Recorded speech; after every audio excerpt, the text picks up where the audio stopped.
أعوذ بالله من الشيطان الرجيم. بسم الله الرحمن الرحيم.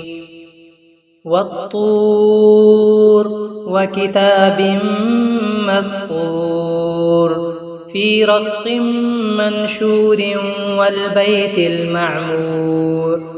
والسقف المرفوع والبحر المسجور إن عذاب ربك لواقع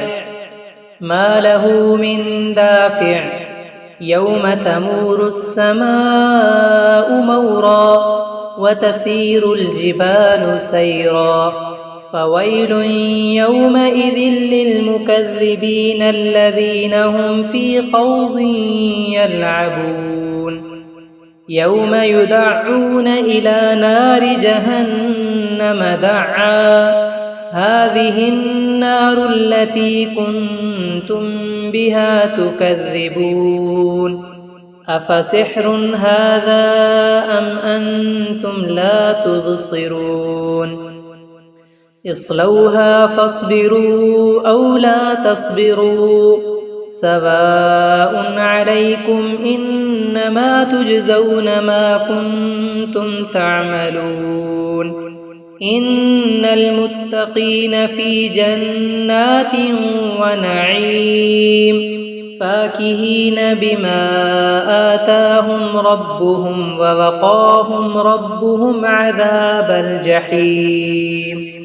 كلوا واشربوا هنيئا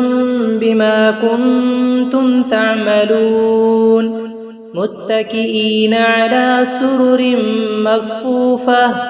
وزوجناهم بحور عين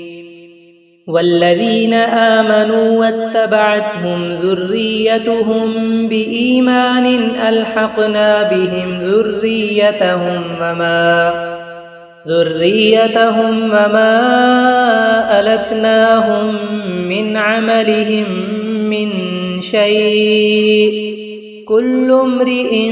بما كسب رهين وأمددناهم بفاكهة ولحم مما يشتهون يتنازعون فيها كأسا لا لغو فيها ولا تأثيم ويطوف عليهم غلمان لهم كأنهم لؤلؤ مكنون وأقبل بعضهم على بعض يتساءلون قالوا إنا كنا قبل في أهلنا مشفقين فمن الله علينا ووقانا عذاب السموم إنا كنا من قبل ندعوه إنه هو البر الرحيم فذكر فما أنت بنعمة ربك بكاهن ولا مجنون أم يقولون شاعر نتربص به ريب المنون قل تربصوا فإني معكم من المتربصين أم تأمرهم أحلامهم بهذا أم هم قوم طاغون أم يقولون تقوله بل لا يؤمنون فليأتوا بحديث مثله إن كانوا صادقين أم خلقوا من غير شيء أم هم الخالقون أم خلقوا السماوات والأرض بل لا يوقنون أم عندهم خزائن ربك أم هم المسيطرون أم لهم سلم يستمعون فيه فليأت مستمعهم بسلطان مبين أم له البنات ولكم البنون أم تسألهم أجرا فهم من مغرم مثقلون أم عندهم الغيب فهم يكتبون أم يريدون كيدا فالذين كفروا هم المكيدون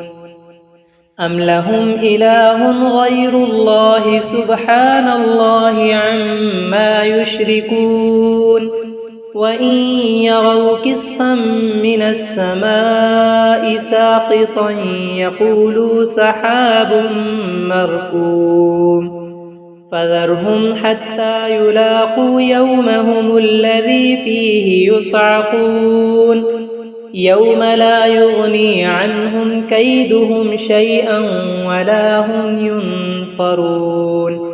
وإن للذين ظلموا عذابا دون ذلك ولكن أكثرهم لا يعلمون واصبر لحكم ربك فإنك بأعيننا وسبح بحمد ربك حين تقوم